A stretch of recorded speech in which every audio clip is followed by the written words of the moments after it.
Good evening friends, জয় শ্রীমতী। সকলকে স্বাগতম। তোমরা সবাই কেমন আছি? ঈশ্বরকে পেয়ে সবাই ভালো আছো, আমিও ভালো আছি।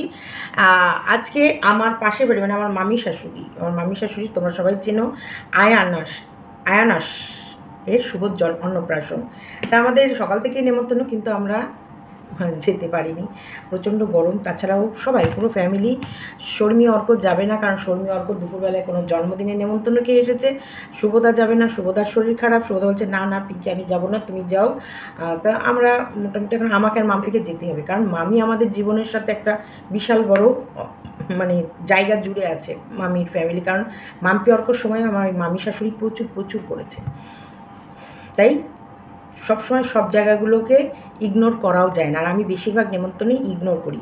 আচ্ছা, আমার কালকের দুপুরের ভিডিওতে, কালকে আমি একটা ভিডিও চেয়েছি, সেই ভিডিওতে একটা কমেন্ট এসেছে, দিদি একটু সাপোর্ট করো। দেখো আমি পিন করে দিয়েছি কমেন্টটাকে, দিদি একটু সাপোর্ট করো, আবার স্টার্ট করেছি ভিডিও দেওয়া, চিনতে পারছো তো দিদি? আমি অঙ্কিতার বর মানা, মমিতা বসাকের জামাই। দেখো এই মমিতা বসাক কিন্তু আমার এগেনস্টে, আমার মেয়ের এগেনস্টে নোংরা ভিডিও করেছিল, নোংরা। আর এই মৌমিতা বসাককে আমি কিন্তু সাপোর্টও করেছিলাম। আর এই মৌমিতা বসাক একটা সময় ছিল ওয়াইটির মোটামুটি, দেখেছো পাখা অফ করতে ভুলে গেছি, ওয়াইটির মোটামুটি বেশিরভাগ চ্যানেলের অন্নদাত্রী এই মৌমিতা বসাক। একটা সময় ঢেলে উপরে নোংরামি করেছে, ঢেলে উপরে। মানে প্রথম দিকে তো ওর কাহিনিগুলো বলতো, প্রথম দিকে কী করতো, নিজের কাহিনী বলতো, কাহিনী বলতে বলতে মানুষ কিন্তু ওর কাহিনী শুনতে শুনতেই ওকে ভালোবেসেছে, প্রত্যেকটা মানুষ ভালোবেসেছে। আর এই বহিনের সাথে, মানে যে বহিন এখন নিজের সংসার ছেড়ে দিচ্ছে, এই বহিনের সাথে তো ওর প্রত্যেক ওর সম্পর্কটা কীরকম মোটামুটি সবাই জানে। আর মৌমিতা বসাকের এই যেমন পজিটিভ ভিডিও আমি করেছিলাম ওর, তারপরে ওর এগেনস্টেও ভিডিও করেছি, কারণ প্রথম এগেনস্টে ও আমার নেমেছে, কারণ ছবিটা এমনভাবে পেঁচিয়ে গেছে, অসুবিধা হচ্ছিলো। মানে প্রথম হচ্ছে ও আমার এগেনস্টে নেমেছে, তার কারণেই আমরা তো নোংরামির ওই যে যারা সায়া ব্লাউজ খুলে ভিডিও করে তাদের এগেনস্টে ছিলাম, বগল চাচা, তারপরে নাভিতে তেল দেয়া, মানে একদম নোংরা নোংরা কিছু লাইভ চলতো, ভিডিও চলতো আমাদের এখানটায়, সেগুলোর এগেনস্টে ব্রা প্যান্টি পরে দাঁড়িয়ে লাইভ করা, ভিডিও করা, সবার কিন্তু দিন ঘুচে গেছে, জানো তো। তা নোংরামিকে ওয়াইটি নেয় না বেশি দিন, না নোংরামিকে ওয়াইটি একদম বেশি দিন নেয় না। নোংরামি যে করবে মুখ থুবড়ে সে পড়বে, এটা তোমরা সবসময় মাথায় রাখবে। নোংরামি কাজ করে বেশি দূর যাওয়া যায় না, বুঝলি বহিন তোকে বলছি, তুই নিশ্চয়ই বুঝবি। কারণ মৌমিতা বসাক, সেই মৌমিতা বসাক, যে মৌমিতা বসাক ভিডিও ছাড়ার সাথে সাথে মানে হাজার হাজার মানুষ বসে থাকতো ওর ভিডিওতে, উপচে পড়তো ভিউজ।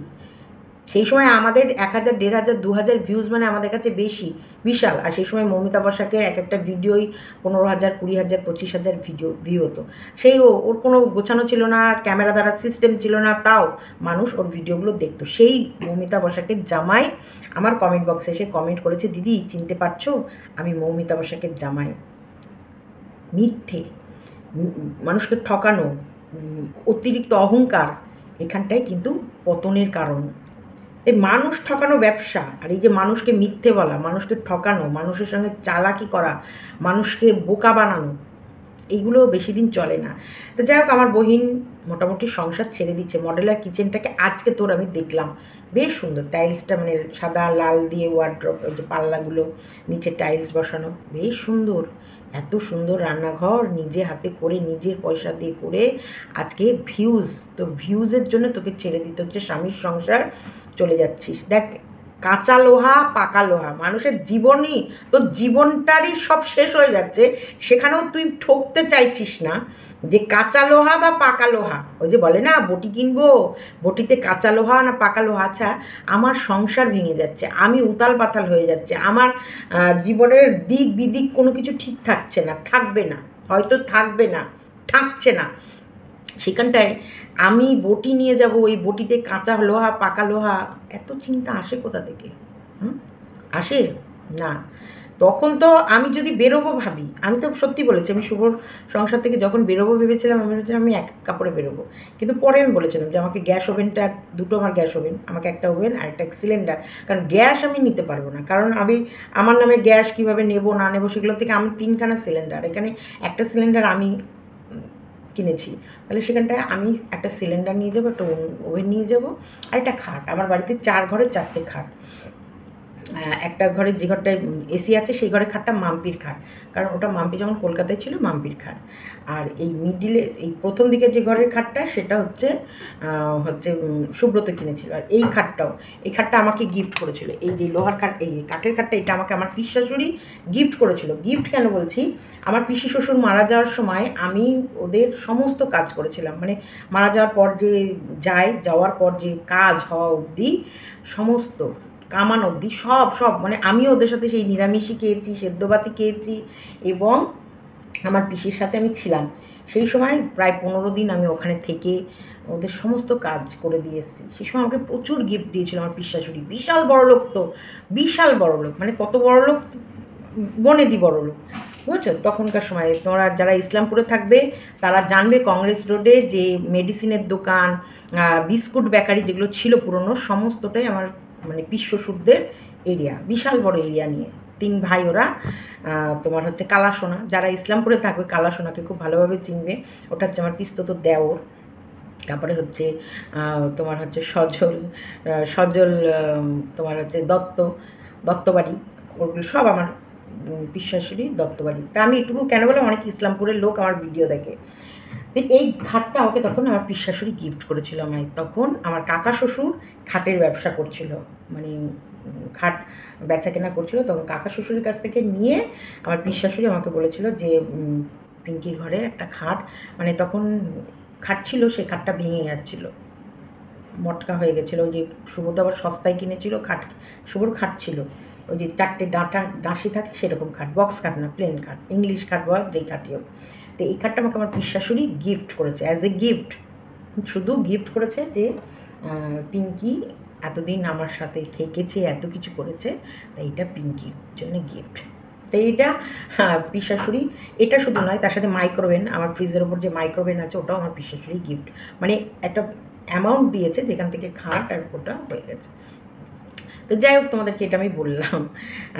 তাই সেরকম, তাহলে আমি কিন্তু এই খাটের কথা কোনোদিনই ভাববো না যে এই খাটটা আমার পিসি শাশুড়ি আমায় গিফট করেছিল, ওকে তো না, কিন্তু পিসিটা ওরই।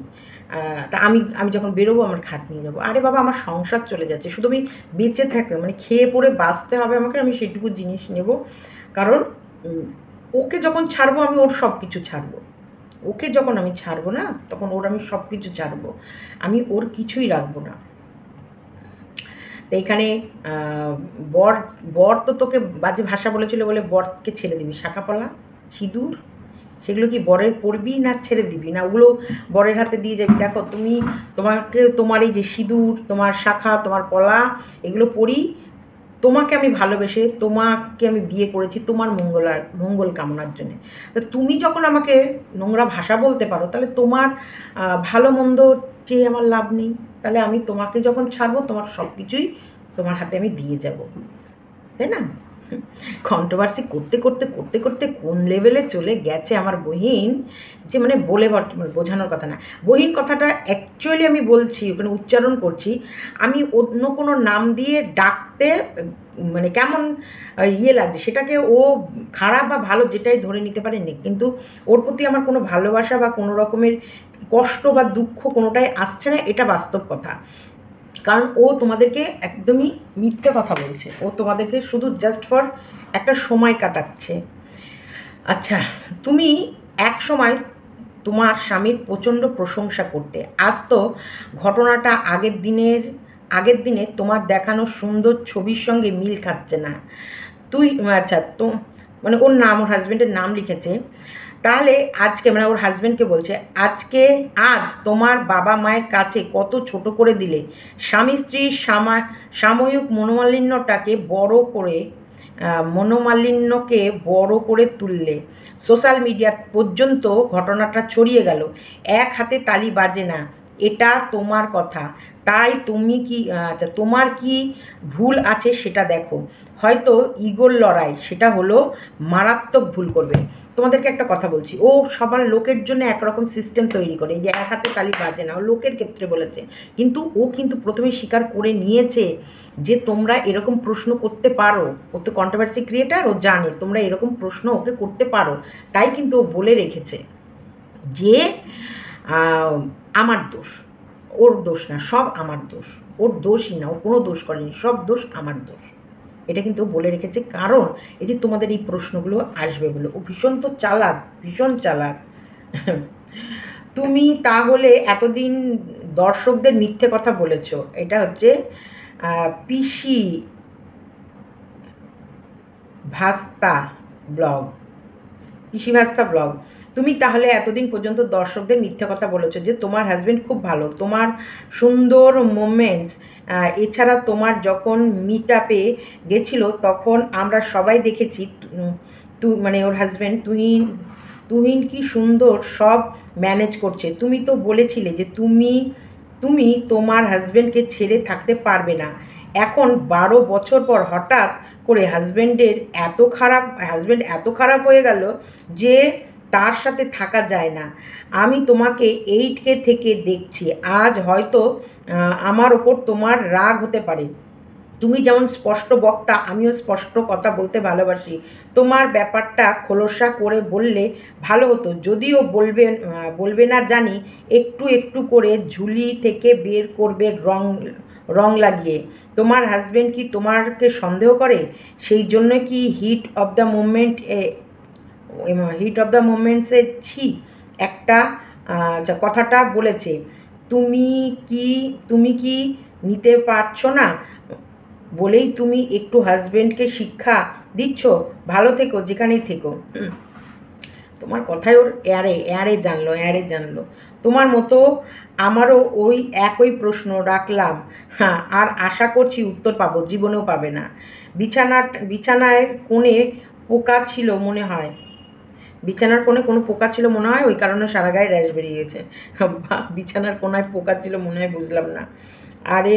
আরে ইয়ার সব নাটক, কি সুন্দর ঘুরতে গেছে। এই একই নাটক আমাদের বলদ ভাবে।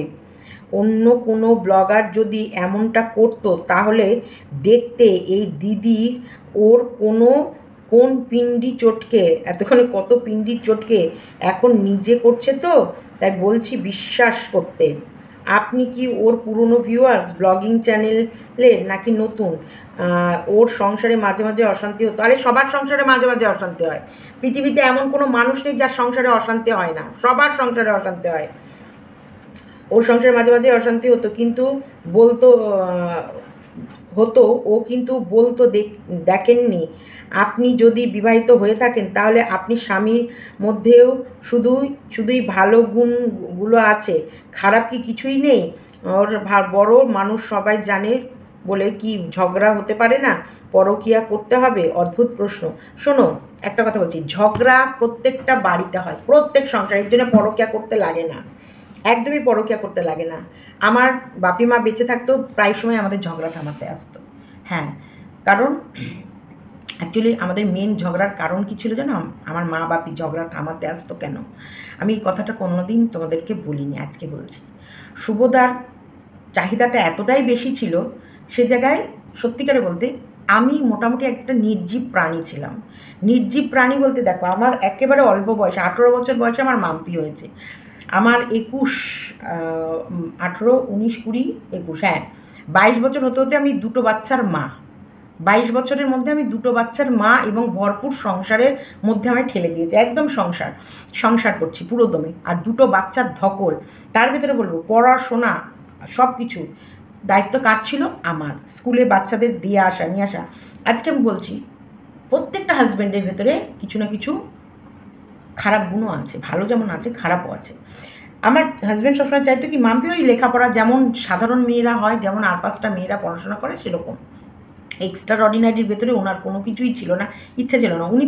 উনি ভাবতো কি বউরা কীরকম হয় যেন আগেকার মতন, ওর মা যেরকম ঠিক সেরকম, বউ রান্না করবে, বান্না করবে, বাচ্চা মানুষ করবে, আর ও পুরুষ মানুষ, ও রোজগার করে আনবে, যেটা প্রত্যেকটা সংসারে হয়ে থাকে। ও পুরুষ মানুষ, ও রোজগার করে আনবে, আর আমি খাবো দাবো, বাচ্চাদের রান্নাবান্না করবো, বাচ্চাদের যেটা স্কুল পড়াশোনা যেগুলো করানোর দরকার করাবো, আর ওর কাছে শোবো। মানে এটা ওর ধারণা ছিল, কিন্তু আমার ধারণা তো সেটা নয়। আমার চাহিদা তো অন্য। আমার চাহিদা আমার মেয়েকে, আমি যেগুলো পাইনি আমি আমার মেয়েকে সেগুলো করাবো। আমার মেয়েকে মানুষের মতো মানুষ করবো, মনের মতো করে মানুষ করবো, নাচ শেখাবো, আঁকা শেখাবো, সাঁতার শেখাবো, তোমার হচ্ছে আবৃত্তি শেখাবো, পড়াশোনা শেখাবো। পড়াশোনা কি আবার যেমন তেমন না, ভালো পড়াশোনা, মানে এই যে গড়ে পড়াশোনা করে পাশ করলেই হয়ে গেল, তাতে আমার সন্তুষ্টি নেই। না, আমার ভালো রেজাল্ট করতে হবে। ও যদি পারে তুমি কেন পারবে না, তোমাকে পড়তে হবে। সারা দিন আমি পড়িয়েছি, আমার চিন্তাধারা অন্য ছিল। তাহলে আমি যদি একটা আমার ব্রেনের ভেতরে সারা দিন থাকে যে আমার মেয়েকে এই সাবজেক্টটা পড়াবো, ওই সাবজেক্টটা পড়াবো, এই পড়াটা কমপ্লিট হয়নি, এর ভিতরেই পরীক্ষা পড়ে গেল, তাহলে আমার ভেতরে কিন্তু সেই চাহিদাটা আসছে না। আমি তোমাদেরকে বলেছি আমার লাইফে যখন অন্য কেউ এসেছিল তখন বেলা ফুরিয়ে আমার লাইফে অন্য কেউ পদার্পণ যখন করেছিল, তখন মোটামুটি ভেবে না মাম্পি 12 ক্লাস পাশ করে বেরিয়ে গেছে, আর অর্ক মাধ্যমিকে 9-এর কোটায়। মানে একেবারে সব, মানে মোটামুটি আমার সব স্থিতিশীল, মানে মাম্পি আমার জীবন থেকে বেরিয়ে গেল, মাম্পি কলেজে চলে গেল, কলেজে গিয়ে মাম্পি পিজি করে ওখানে থাকতে শুরু করলো। মানে মাম্পি ধীরে ধীরে পড়াশোনা পুরোটাই আমার হাতছাড়া হয়ে গেল। সেই সময় থেকে গেল আমার কাছে প্রচুর ফাঁকা সময়। তখন আমার বয়স প্রায় 36-এর কাছে। হ্যাঁ, মানে বলতে আর সত্যিই অবাক লাগে যে এরকম সময়ও মানুষের লাইফে এরকম ভুলভ্রান্তি আসে নাকি। হ্যাঁ, এরকম সময়। তো সেইখানটায় আমার প্রথম মোটিভই ছিল শুধু বাচ্চা কাচ্চা পড়াবো, বাচ্চা কাচ্চা পড়াবো, বাচ্চা কাচ্চা মানুষ করবো। আমি মাম্পির কারণে অর্ককে অবধি কম সময় দিয়েছি, একদম খুব খুব খুব কম সময় দিয়েছি। এবং সেই তুলনায় মানে মাম্পি আমার কাছে এতটা ফোকাস হতো, সেখানটায় কখনো না ওই চিন্তাটা আসতো না। হ্যাঁ, রোমান্স বা আর এদের কি সেই রোমান্সের চাহিদা ছিল না? ওদের যতটুকু দরকার ততটুকুই রোমান্সের চাহিদা ছিল, যে এখন দরকার এখনই, এখন দরকার এখনই, এখন। কিন্তু আমার তো সেটা না, আমার তো চিন্তা আমার বাচ্চা। সেইখানটায় ওর আর আমার ক্ল্যাশ লেগে যেত। ও যেটা চাইতো আমি সেটা ওকে দিতাম না। আমি দিতাম না বলতে আমার ব্রেনে আসতো না, আমার মনই চাইতো না। আমার তখন এই জিনিসটাকে অতটা আমার লাইফে ইম্পর্টেন্স আমি দিইনি। আমার কোনো মতে এটাকে আমার অতটা প্রয়োজন নেই। আমার প্রয়োজন আমার মেয়ে, আমার প্রয়োজন আমার ছেলে মেয়ে আমার কাছে থাকবে, পড়াশোনা করবে, সংসার করব। কি দরকার তোমার এখন, আমি কী দরকার? ভালো খাওয়া, ভালো রান্না, ভালো পরিষ্কার পরিচ্ছন্ন ঘর দোর টিপটপ, লৌকিকতা করা, লোকজন এনে আমন্ত্রণ করে খাওয়ানো দাওয়ানো, তাদেরকে এন্টারটেন করা, সব। কিন্তু ওই জায়গায় গিয়ে আমার এইখানটায় বেঁধে যেত গণ্ডগোল। তো ওই গণ্ডগোল থামাতে আমার মা বাবাকে প্রায়শই আসতে হতো। এমনকি শুধু মা বাপই না, আমার শাশুড়িকেও আসতে হয়েছে। যখন ওরা শুনেছে আমাদের ঝামেলার কারণ এটা, তখন এটা আমার শাশুড়িও বলেছে যে ঝামেলার, তাদের ভেতরেও এরকম ঝামেলার একটা কারণ ছিল। কারণ আমার শাশুড়িরও কিন্তু 10খানা বাচ্চা, মানে বুঝতে পারছো, আমার শাশুড়িরও মোটামুটি কোনো সময় ফ্রি টাইম যায়নি। একটা বাচ্চা জন্মাবার 1 থেকে 1.5 বছরের মধ্যে আরেকটা বাচ্চা চলে আসতো। এইটা তোমাদেরকে আমি একটু ছোট্ট করে বললাম যে অশান্তি কোন সংসারে হয় না, অশান্তি সব সংসারে হয়। সব কারোর চাহিদা মেটাচ্ছে না বলে বরের সাথে অশান্তি, আর কারোর অতিরিক্ত চাহিদা মেটাতে পারছে না বলে বরের সাথে অশান্তি। তো অশান্তির কোনো কারণ লাগে না। অশান্তি পরকীয়া করতেই হবে তবেই স্বামী স্ত্রীর অশান্তি হবে তা নয়। তাই আবার এই সামান্য অশান্তির জন্য যে সংসারও ছেড়ে দিতে হবে, এটাও কোনো সলিউশন নয়, কখনোই হতে পারে না এটা কোনো সলিউশন। সংসারে অশান্তি হবে না তার কোনো মানে নেই, কিন্তু সেই অশান্তির কারণে সংসার ছেড়ে দেয়া, অ্যাকচুয়ালি ওর আদি নেই, বাদি নেই, বাচ্চা নেই, স্কুল নেই, কলেজ নেই। দেখো পোষ্যকে নিয়ে তো কাউকে স্কুলে যেতে হবে না, পোষ্যকে তো কোথাও বাবার পরিচয়, মায়ের পরিচয় এইসব দিতে হবে না, বা পোষ্যকে প্রাইভেট টিউটারে নিয়ে যেতে হবে না, পোষ্যকে সাঁতার শেখাতে নিয়ে যেতে হবে না, পোষ্যকে ABCD মানে শেখাতে হবে না। এইগুলো একটা আলাদা কাজ, একটা বাচ্চা না সংসারে এগুলো আলাদা কাজ। এই গোপাল সেবা দেওয়া, মানে এই যে বলছি ভগবানের সেবা, লোকনাথ বাবা বা করে, এই যে ঠাকুরকে নিয়েও যদি না ঠাকুরের সাথেও ছলনা করা হয়, ঠাকুরও কিন্তু তোমাকে ঠিক টাইমে তোমাকে ঠিক উত্তরটা দিয়ে দেবে, ঠিক টাইমে ঠিক উত্তরটা দিয়ে দেবে, তুমি শুধু অপেক্ষা করে থাকো। তা আমি বুঝে পাই না এতদিন ও সবার স্বামীকে আঙুল তুলেছে, সবার স্বামীকে, এমন কোনো স্বামী নেই ওয়াইটির যে ও আঙুল তোলেনি। মানে কন্ট্রোভার্সি ক্রিয়েটারদের, তাদের মানে ব্লগারদের হাজব্যান্ডরা তো সব ভেড়া বউদেরকে হেল্প করে বলে, আর ওর বরের হেল্প পেয়েছে প্রত্যেকটা মুহূর্তে, প্রত্যেকটা জায়গায় বলেছে যে মিট আপে যে প্রত্যেকটা মানুষ বলছে তো কীভাবে ম্যানেজ করেছে, তারা নিজেরা চোখে দেখেছে। তারপরে আজকে ওর যে সংসারটা ছাড়ার কোনো রকম পোক্ত রিজন, বিশ্বাস করবা না, বাড়িতে জিনিস ভাঙচুর, ভাত বাড়া ভাত খাচ্ছি, খেতে খেতে বসেই ধরো কিছু টুকটাক চুনচান কিছু থেকে কিছু নুন থেকে চুন খসলো, ওই থাল নিয়ে ছুঁড়ে একদম সারা বাড়ি এঁটো এঁটো এঁটো কাটাই বোঝায়। দুটো বাচ্চা, অশান্তি, গালাগালি, চিৎকার, ভাষার তো কোনো রকমের সিস্টেম নেই, মানে কী কী ভাষা থেকে শুরু আর কী কী ভাষায় গিয়ে শেষ। তবুও মানুষ সংসারগুলো ধরে রাখে। আজকে ওয়াইটিতে এসে ওর যদি এত, এই যে আমি বলছি তো সুব্রতর অসুস্থতা দেখিয়ে কিন্তু আমি প্রচুর টাকা মানুষের কাছ থেকে লুটতে পারতাম, প্রচুর প্রচুর মানুষকে বোকা, মানে ইমোশনাল, যে ওর প্রত্যেকটা মুহূর্ত যে যে পজিশনে অসুস্থ ছিল, যে যে পজিশনে সত্যিকারের ইয়ে হয়েছে, সেগুলোকে আমি কিন্তু বেচতে পারতাম না। আমি কিন্তু তোমাদেরকে জাস্ট যেটুকু দরকার, যেটুকু আমি বলেছি, যেটুকু যে না এ দেখো অসুস্থ বা এটা, এবং সেটুকুই দেখিয়েছি। এই যে মানুষকে বোকা বানানো, মানুষের সঙ্গে মানুষের এই যে ভালোবাসা, ইমোশনস নিয়ে খেলা। আজকে তোর বাড়ির ছাদ ফুটো, তুই লোকে বাড়ির ছাদ নিয়ে বড়াই করিস কী করে? ও যে কন্ট্রোভার্সিটা করে, কোন মুখ নিয়েও কন্ট্রোভার্সি করতে বসে বুঝি না। আজকে তুই তোর বাড়ির ছাদ ফুটো, তোর বরের সাথে বনে না, তোর বর একটা ভেড়া, তোর বর তোকে নোংরা ভাষায় গালি দেয়, তোর বর পুরুষত্ব নেই, যে পুরুষত্বর জন্য প্রত্যেকটা মহিলা তার হাজব্যান্ডের কাছে থাকে, সে পুরুষত্বটাই নেই। তারপরেও তুই তোর সবাইকে বলছিস যে আমার একদিন, এই কিছুদিন আগেরই ভিডিও, আমি তো নাকি কোথাও গিয়ে রাত বাস করি, ওর হাজব্যান্ডকে ছেড়ে রাতই বাস করতে পারবে না, এখন হাজব্যান্ডকে ছেড়ে বাড়ি পাল্টে ফেলছে। কিছুদিন আগে আমি কোথাও গেছিলাম, সেই সময় যেহেতু শুভ অসুস্থ, আমি বলি যে তুই তো তোর অসুস্থ বরকে রেখে কীভাবে রাত বাস করিস বাইরে গিয়ে, আর আমি আমার এই বরকে ছেড়ে, আমি সংসার ছেড়ে আজ পর্যন্ত একটা রাত গিয়ে কোথাও থাকতে পারলাম না। দেখ উপরে ভগবান বসে হেসেছে। আজকে তুই তোর বলা জালে, তুই তোর বেড়া জালে তুই ফেসে গেছিস। এখন তুই তোর বরকে ছেড়ে রাত বাস করবি বলে, একদম পার্মানেন্ট রাত বাস করবি বলে ফ্ল্যাট খুঁজছিস। ফ্ল্যাট খুঁজছিস না, ফ্ল্যাট নিয়েছিস। আচ্ছা, ফ্ল্যাটটা কিন্তু ভাড়ার, ও নিজেই বলেছে এটা কিন্তু কেনেনি, ভাড়ার ফ্ল্যাট। আর ও ফ্ল্যাটে যাচ্ছে, অনেকে বলছে যে ওর ঘর রেনোভেশন হবে, মানে ওর ঘরে কাজ হবে।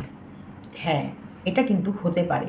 আজকে ও নাটক করে যে রোজগারটা করবে বা করছে, সেটা দিয়ে হয়তো ওর বাড়ির রেনোভেশনের কাজ, মানে নিচের ঘরে পায়খানা বাথরুম হয়ে গেছে, রান্নাঘর হয়ে গেছে, ওর ঘরগুলো তো সেই মতো সুন্দরভাবে নেই, প্লাস্টারগুলো একটু ড্যাম্প করা, রং করারও প্রয়োজন পড়তে পারে। শোনো, পয়সা যখন অনেক হয়ে যায় না, যেমন আইফোনটা নিল, দার্জিলিং ঘুরে এলো, এবার দেখো মোটামুটি ওর তো জিনিসগুলো সব গোছাতে হবে, কারণ ভালো টাকা ওয়াইটি থেকে উঠেছে, তাহলে সেই জায়গায় কেসে ওর অত টাকা লাগছে না, কিন্তু যে টাকা তুলেছে সেই টাকা তো হয়তো কেসে লাগছে না। তাহলে এবার ও টুকটুক করে ঘর হয়তো ওই প্লাস্টারগুলো খসিয়ে, স্নো সাইন, এই যেগুলো নিচের ঘরে কিন্তু আমার প্রথমে চুন ছিল, চুন সুরকি, সেগুলো সব সরিয়ে, তারপরে ওই যে বলে না স্নো সাইন না কি বলে, সেগুলো করে ওই সাদা হোয়াইট সিমেন্ট দিয়ে প্লাস্টারের মতন করে, সব প্লাস্টার খসিয়ে দিয়ে আবার হোয়াইট সিমেন্ট দিয়ে প্রায় প্লাস্টারের মতন করে, তার উপরে হোয়াইট সিমেন্টের লেপ দিয়ে তার উপরে রং করা। তখন হচ্ছে এই যে অয়েল পেন্টগুলো, সেগুলো তখন কিন্তু কামড়ায়। তাই এটা হয়তো ওর পুরো বাড়ি ভাঙচুর করে পরিষ্কার করে একদম ঘরদোর রং টং হবে, সান ঠিক হবে। দেখো, যে আইফোন ক্যাশ হ্যান্ড, মানে 1 লাখ ক্যাশ টাকা দিয়ে, আমার কাছে এগুলো আমাদের কাছে স্বপ্ন, 1 লাখ ক্যাশ টাকা দিয়ে আইফোন নিয়ে নিতে পারে। আইফোন নিয়ে সাথে সাথে প্রায় বরের ইনকামেই ঘুরতে গেছে। ওর বর আহামরি ইনকাম করে না, তবুও সব খরচ ওর বরই করেছে। প্রায় 30-35 হাজার, 30 না হলেও কম করে 25,000, দুজনে মিলে স্বামী স্ত্রী 25 থেকে 30,000 খরচ হবেই হবে। সেখানটায় ওরা দার্জিলিং ট্যুর করে এসেছে, দার্জিলিং ট্যুর করে আসার পরেই ঝামেলা বেঁধেছে বরকে নিয়ে, কারণ ঘর তোর হয়তো ঠিকঠাক করবে। ওখানে 3-4 মাস থাকলো, ফ্ল্যাটে থাকলো, ঘরদোর ধীরে সুস্থ হলো। 3-4 মাসের মধ্যে বললো আর পারছি না থাকতে। আরও দেখলাম সত্যিকারে আমি আমার স্বামী ছেড়ে থাকতে পারছি না, আমার স্বামীও আমার ছেড়ে থাকতে পারছে না। সোনা কোথায় তুমি, আসো আমার বুকে, আমায় জড়িয়ে ধরো, আমার সোনা কই, আমার পাখি কই, আমার মান্টু কই, আমার ননি কই, আমার লোকনাথ কই। বাবা লোকনাথের কৃপায় আর ননির কৃপায় আবারও আমি আমার পুনরায় সংসার ফেরত পাচ্ছি। কি আমি ছিলাম না, বাড়ি তোমরা রং টং করে ফেলাইছো, সব চকচকে করে ফেলাইছো, কিচ্ছু তো বাদ রাখো নাই। ও মাই গড, দেখেছো আমি না থাকায় কেমন মজায় কাটাইছে দিনগুলো। এটা হবে। আর না হলে বর থাকতে, না শোনো আমি তোমাকে ছেড়ে থাকতে পারছি না, 12 বছরের সংসার, আমি তোমার পায়ে ধরছি, তুমি আমায় ক্ষমা করে দাও, আমি তুমি যা বলবে তাই শুনবো, তুমি দাঁড়াতে বললে দাঁড়াবো, বসতে বললে বসবো, এই যে কান ধরছি, কান মলছি। তারপরে দেখলাম বড় গিয়ে ওর সাথে উঠে পড়লো ওর ফ্ল্যাটে, আর এইদিকে রেনোভেশনের কাজ হয়ে যাবে। দেখো মনা, দেখো শোনা, সেই তো আমি আর তুমি আছি, তাহলে আর কি করবে, বরং চলো বাড়ি ফিরে যাই, চলো আমরা আবার বাড়ি ফিরে যাই। বাড়ি যখন ঢুকছি, যখন এতদিন বাড়িটা খালি ছিল, বাড়িটা একটু রং করে নিই, বুঝলে, তাহলে একটু রং টং করে একেবারে ফিরে আসি। দেখো তোমরা শেষ পরিণতিটা ওর দেখো কি হয়। এই টেপির মতন নকশা করতে করতে ফেসে যাস না, টেপির মতন এই যে লোক দেখানো নকশা, সেই আর ছিল না, ইয়ে করেছিল না এপি ব্লগস, ও বরের সঙ্গে রাগ করে সেই রাতে 3 দিন ধরে ঘর খুঁজে বরের সঙ্গে রাগ করে ঘর ভাড়া নিয়ে নিল। তারপরে বর এই ফিরে এসেছে, ফিরে এসেছে, আয়ুষের বাবা ফিরে এসেছে, ধরো আয়ুষের বাবাকে বুকে জড়িয়ে, বাবা আমি তো আমার স্বামী ছাড়া কোনো দিন বাড়ির বাইরে পা রাখিনি, সেইখানটা আমি আমার স্বামী ছেড়ে যে কী করেছিলাম তোমাদের কি বলবো। নাটক দেখে দেখে প্রমাণ হয়ে গেছে, তার জন্য এগুলো করছে, তার জন্য পুরো তোর যে ব্লগটা পুরো যে নাটকের, হ্যাঁ পুরো নাটকীয় ব্লগ। আর এই নাটকগুলো তোমরা তো গিলছো গেলো, এই যে মৌমিতা বসাক একটা সময় কিন্তু এই ওয়াইটির বেশিরভাগ মানুষের অন্নদান করতো, আমার বহিনকেই করেছে, আমার বহিনের চ্যানেল গ্রোই হয়েছে মৌমিতা বসাককে পিন্ডি চটকে চটকে। মৌমিতা বসাক, মৌমিতা বসাক, মৌমিতা বসাক, মৌমিতা বসাক কড়াই মাজলো না, মৌমিতা বসাক ঘর মুছলো না, মৌমিতা বসাক আইটা হাত ধুলো না, মৌমিতা বসাক খাটে বসে খাইছে, মৌমিতা বসাক দেহ ক্যামেরার সামনে দেখাচ্ছে, মৌমিতা বসাকের বয়ফ্রেন্ড, মৌমিতা বসাকের ওই যে ঝুনুর বাবা, এই সব এগুলো ছিল ওর ইয়ে। আজকে দেখ মৌমিতা বসাকের মতন জীবনেই তুই চলে গেলি, তোর বর ছেড়ে এখন তুই ভাড়া বাড়িতে, তারপরে তোর বাচ্চার বাবা এটাই থাকবে না নতুন বাবাকে নিয়ে ঢুকবি, মানে এটা আমি বলছি। পরকিয়া করতে হবে না, ঝুনুর ইয়ের কিন্তু ওই লোকটার সাথে কিন্তু কোনো পরকিয়ার সম্পর্ক ছিল না মৌমিতা বসাকের বয়ফ্রেন্ড কিন্তু আলাদা ছিল, যে মাঝে মাঝে হোটেলে নিয়ে যেত, আর ওরও বউ ছিল না এরও বর ছিল না, তাই দুজনা এক জায়গায় ছিল। তো সেরকমই বলছি, তোরও কি এরকম কোনো সন্ধান আছে যে যার বউ বাড়ি থেকে তাড়িয়ে দিয়েছে তুইও বর ছেড়ে আসছিস, একে অপরের কান্ধা কান্ধা হবি, নোংরা না, না না না না না না আমি নোংরা সম্পর্ক বলছি না, নোংরা কিছু তো বলছি না, এটা কিন্তু সত্যি বহিন, তোর পয়সা হয়ে গেছে, তুই ভালো মালটুর মালিক হয়েছিস, ভালো মালটুর, এই ভালো মালটুর মালিক হয়েছিস বলেই না তুই ধরাকে আর সরা জ্ঞান করছিস না, একদম ধরাকে সরা জ্ঞান করছিস না, না না না, এতবার ভালো না, অতিবার বেরো না, ঝড়ে উড়ে যাবে, আর অতি ছোট হয়েও না, ছাগলে মুড়িয়ে খাবে। তা তোর যে অবস্থা এখন, তুই প্রচণ্ড বার, তোর ভিউয়ার্স বলছে, দেখ তুই লোকের কমেন্ট বক্স পড়তিস, এখন তোর কমেন্ট বক্স আমরা পড়ছি, কিরকম মজা লাগছে। কিন্তু অনেক কথা আছে না, আমরা বললে বলতিস হিংসা করছে, হিংসা করে বলছে, কিন্তু দেখ লোকে যখন বলবে সেটা তো আর হিংসা থাকবে না। মৌসুমি ম্যাডাম ঠিক বলেছেন, আচ্ছা তোমার নাটকটা বেশ জমছে, এটা কিন্তু ভালো আইডিয়া চ্যানেল গ্রো করার, কিছুদিন এমনটাই আলাদা থাকবে আবার এক হয়ে যাবে, ভালো স্ক্রিপ্ট, এগিয়ে যাও, নাটক করতে করতে সত্যি হয়ে গেলে বুঝবে যাদের সত্যি সংসার ভেঙে যায় তাদের কি হয়, একদম বাস্তব সত্যি কথা বলেছে।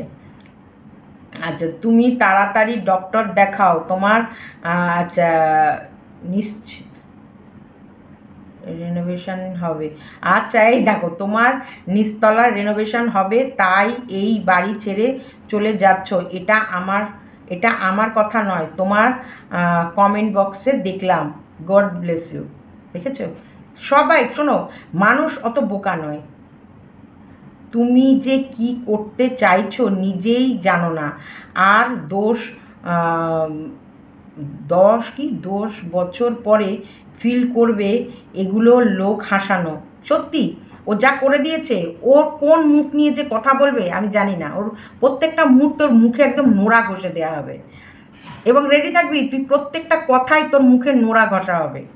কি বলবো বলো, তোমার সংসার তোমার শ্বশুর বাড়িতে তুমি বেশি বেশি বুঝবে। আচ্ছা ও সংসার ছেড়ে যাবে, সেই সংসারের জিনিস কোথায় কিনছে, পুরনো সংসারে বসে কিনছে।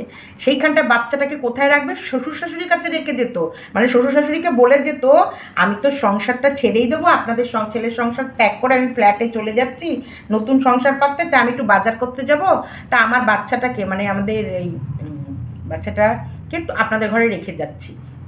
কিন্তু রাখতে পারিনি, অ্যাকচুয়ালি কোনো ভাসুর এসেছিলো, কেউ ভাসুরের ছেলে বা কেউ এসছে, রিলেটিভ এসেছে ওপরে, সেই কারণে বাচ্চাটাকে রাখতে পারিনি, নাহলে বাচ্চাটাকে কিন্তু শ্বশুর শাশুড়ির কাছে রেখেই মার্কেটিংয়ে যেত।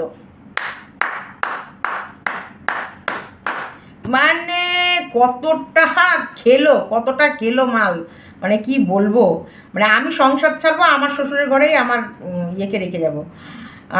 করো ভিডিও করো, না হলে টাকা আসবে কি করে? সত্যি আমরা ভিউয়ার্সরা কত বোকা, চোখ বন্ধ করে বিশ্বাস করি সবাইকে।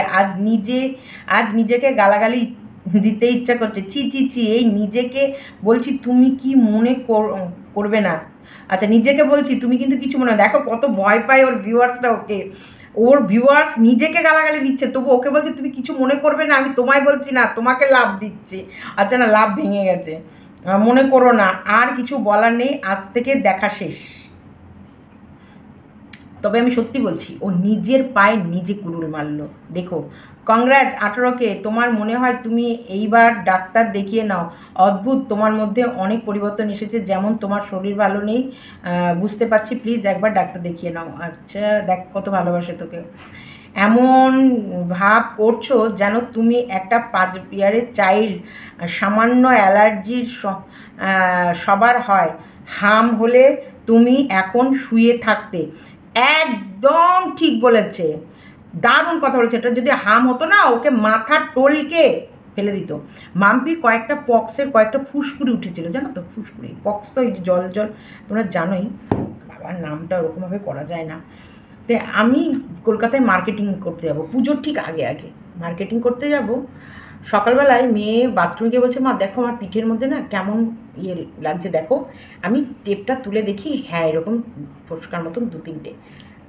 বাথরুম থেকে ঘরে আসতে না আসতে আমার মেয়ে ধারাম, মানে কিভাবে পড়ে গেল তোমাদের বলতে পারবো না। তখন এই খাট একতলায়, আমরা তখন একতলায়, খাটের পাশে ধারাম করে পড়ে গেল, সাথে সাথে তুলে, মানে ওর যদি সত্যি একদম ঠিক বলেছে, যদি হাম হতো ও কথা বলার কোনো প্রশ্নই উঠতো না, ও মাথা ঘুরে পড়ে যেত।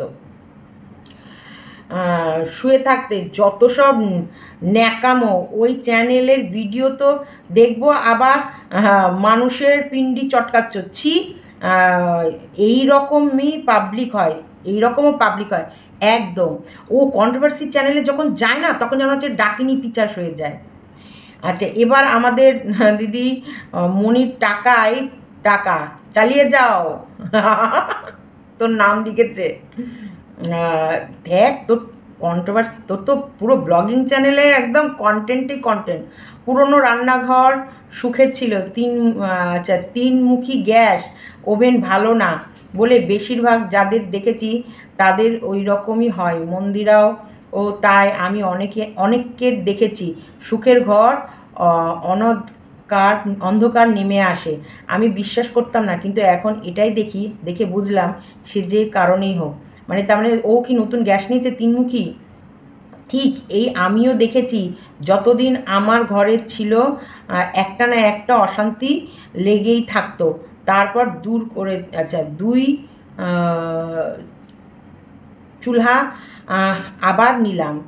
তোমার শ্বশুর বাড়ির কোনো, আচ্ছা যা ইচ্ছা করো, জানি না কি তুমি কেন কথা শোনো না। ও কারোর কথা শোনে না, ও সেটাই করবে, ও যেটা নিজেকে ভালো বুঝবে। তোমার খারাপ পরিস্থিতি দেখে তোমাকে সাপোর্ট করেছি, দেখছি তোমার ভিডিও, পরে যদি শুনি যেসব প্ল্যান করেছো তখন প্রবলেমের জন্য, তাহলে আর জীবনে কোনোদিন ভিডিও তো দেখবই না, আর এত মানুষের ভালোবাসার অপব্যবহার করার ফলও পাবে। হ্যাঁ তুমি বোকা, তাই এখনও ওর খারাপ পরিস্থিতি ভেবে দেখছো, কোনো খারাপ পরিস্থিতি না। এক কথায় ওই 1 লাখ টাকা ক্যাশ দিয়ে আইফোন কিনেছে, ওটা নিজের মুখে বলেছে। এটা ভাড়ার ফ্ল্যাট, 1 মাসের অ্যাডভান্স দিয়েছে, তারপরে তোমার হচ্ছে দার্জিলিং থেকে ঘুরে এসেছে, ওর কাশ্মীর যাওয়ার কথা ছিল। অ্যাকচুয়ালি ওরা স্বামী স্ত্রী কাশ্মীর যাওয়ার প্ল্যান করেছিল। কাশ্মীরে যেতে গেলে এক একজনের কত টাকা লাগতে পারে কোনো আইডিয়া আছে? সেইখান থেকে কাশ্মীর প্ল্যানটা ক্যান্সেল করে ওরা দার্জিলিং গেছে। ওরা উঠতে বসতে মিথ্যা কথা বলে। জীবনটা তোমার যেটা ভালো মনে হবে তুমি করো, তাই করো বোন, ভালো থেকো। একদম তোমার জীবন, তোমার যা মন চায়, যেমন মন চায়, তোমার জীবনে যা মন চায়, যেমন মন চায় করো। অ্যাকচুয়ালি ও ব্লগিং চ্যানেলটাকে গ্রো করতে চাইছে, কারণ ওর কন্ট্রোভার্সি চ্যানেলের নামে এত কেস চলে গেছে না, এত কেসের সম্মুখীন হয়ে গেছে, সেই কারণে ও কন্ট্রোভার্সি চ্যানেলটাকে ধীরে ধীরে বন্ধ করে ব্লগিংটাকে ও চালু করবে। তার জন্যে যত রকম নাটক হয় তত রকম নাটক করবে। ওই অপরাজিতার সংসার মনে আছে? চোখ দিয়ে ফেটে রক্ত বেরোচ্ছে, টাইটেল থাম্বনেল, চোখের ওপর পট্টি, তার ভিতরে রক্ত, বাবা ছবি দেখেই তোমার মনে হবে যাই প্রবেশ করি। তারপরে চোখে কন্ট্রোভার্সি কন্টেন্ট, এই যে ভিউজ টানার জন্য নেড়া মাথা হয়ে গেল। নিজেকে বেচবো যখন ভাববো, সব রকমভাবে বেচবো, উলঙ্গ হয়ে বেচবো, সে যেভাবেই হোক বেচবো, বেচে তবে আমি আমার সংসার চালাবো। এই কন্টেন্ট পাওয়ার জন্য বাচ্চা ছেলেকে নিয়ে মা নোংরা ভিডিও করছে। আজকে একটা রোস্টিং চ্যানেলে দেখছিলাম, একটা বাচ্চা ছেলে, বয়সটা বোধ হয় খুব বেশি হলে 12-13, ছেলেটার লম্বা হয়ে গেছে, 12-13 কি 14 এরকম হবে। এই বাবু দুধ খেয়েছে বলে মামের দিকে নাকি বউটা হাত বোলাচ্ছে, আর যখন ছেলেটা দুধ খেতে এলো দুধের গ্লাসটা হাতে তুলে দিল। মানে এরকম নোংরা থেকে নোংরা সব, শুধু একে বলছি না, বেশিরভাগ কন্টেন্ট ক্রিয়েটার মানে এখন নোংরামিতে ভরে গেছে। যত নোংরামি করবে তত বেশি, মানে টাকাটাই বেশি। তাহলে এর থেকে আমি বলবো টুল নিয়ে যা ওইসব নোংরা জায়গায় গিয়ে বসে রোজগার করগা। তাও ওরা তো 10-এর সামনে বসে করছে না, 10-এরকে জ্বালাতন করছে না, 10-এর সামনে বসে করছে না, ওদের একটা আলাদা একটা ইয়ে আছে। আর এরা ক্যামেরা অন করে চোখের সামনে নোংরামি করছে। ঠিক বাচ্চা ছেলেকে নিজের সন্তান বলে, বাবা আমার ছেলে আমার সঙ্গে সারাদিন এরকম খুনসুটি করে, ছেলে মার সঙ্গে নোংরা, মানে নোংরাভাবে একটা চটকি একটা খারাপ দেখো একটা বাচ্চা ছেলে তার মাকে জড়িয়ে ধরা আর একটা নোংরা জড়িয়ে ধরার মধ্যে পার্থক্য থাকে। ইনস্টাগ্রামে মা ছেলে নোংরা ছোটো চুমু খাওয়া, কি দেখায় না, কি নোংরা ভিডিও, মানে সমাজটা উচ্ছনে, এই জন্যে বলছে না অধঃপতন মানে কি উচ্ছনে চলে গেছে সমাজটা, একদম উচ্ছন্নে, কোনো রকমভাবে কোনো দিকে ইয়ে করা যাচ্ছে না। তো চলো ভিডিওটা এতটুকুই রাখলাম। তোমাদের ভালো লাগলে লাইক, কমেন্ট, শেয়ার এবং চ্যানেলটিকে সাবস্ক্রাইব করে নিও। আমার ওই নাকের ফুলে না প্রচণ্ড রকমের প্রবলেম হয়। তো এই মৌমিতা বসাকের জামাইকে যদি তোমাদের মনে হয় ব্লগগুলো দেখে ভালো লাগে তাহলে সাপোর্ট করো মৌমিতা বর্ষাকে। তা আমি বলছি শোনো, সততা দিয়ে আমি সেই শুরু থেকে আমি বলছি না আমি অতিরিক্ত খেতে চাই না, কিন্তু যেটুকু হবে যেন 12 মাস হয়। গাদার দরকার নেই, অল্প খাবো কিন্তু 12 মাস খাবো। ডাল ভাত খাবো, আমার দরকার নেই 5 স্টারের হোটেলে বসে বিরিয়ানি খাওয়ার। আমি ডাল ভাত, আলু সেদ্ধ, কাঁচা লঙ্কা, পেঁয়াজ দিয়ে খাবো। ভগবান যেন তার সাথে একটু ঘি খেতে পারি, সেইটা জোগাড় করে দেয়। কিন্তু এরকম নোংরামি না, অবশ্যই না। যদি সত্যি বেরোয়, সত্যি দেখাবো যে হ্যাঁ সত্যি বেরোচ্ছে। এ তো মানে রিজেন যেটা দিয়েছে সেটার মানুষ হাসি ছাড়া আর কিছুই আসবে না। চলো টাটা, বাই বাই, সবাই ভালো থেকো, সুখে থেকো, খুশিতে থেকো, সবাই সুস্থ থেকো। আর শুভদার শরীর তোমার একই রকম আছে। হ্যাঁ, অনেকে যে বলছে ভিটামিন ডি কিন্তু ডাক্তার দিয়েছে, উনি ভিটামিন ডি খাচ্ছে। অনেকে আমাকে বলছে নার্ভের প্রবলেম, নার্ভের ডাক্তার দেখাতে। এবার উনি মানে নানান রকম ডাক্তার দেখাতে চায় না। অ্যাকচুয়ালি উনি ওনার ট্রিটমেন্টগুলো ঠিক টাইমে করেনি বলেই কিন্তু আজকে আমাকে এত ভুগতে হয়েছে। ওনার এটা ছোটোবেলার রোগ, যে ব্রঙ্কাইটিস বা এই যে ওনার কফ বুকের ভেতরে যেটা ছিল, যে প্রবলেমটা শ্বাসকষ্টে, সেটা কিন্তু ছোটোবেলার। উনির এই ট্রিটমেন্ট করাকে নিয়ে খুব গাফিলতি। আর বিশ্বাস করো, আমরা প্রেশারাইজড করলেও সেইভাবে উনি কোনো কিছু করতে চায় না জোর করে। এবার জোর করে সব কিছু করানো যায় না, সম্ভব না, আমার পক্ষেও সম্ভব না। আর উনি মালিক তো, সব কিছু ওনার হাতেই থাকে। উনি বের করলে তবেই সব কিছু হবে, উনি বের না করলে কিছুই হবে না। চলো টাটা, বাই বাই।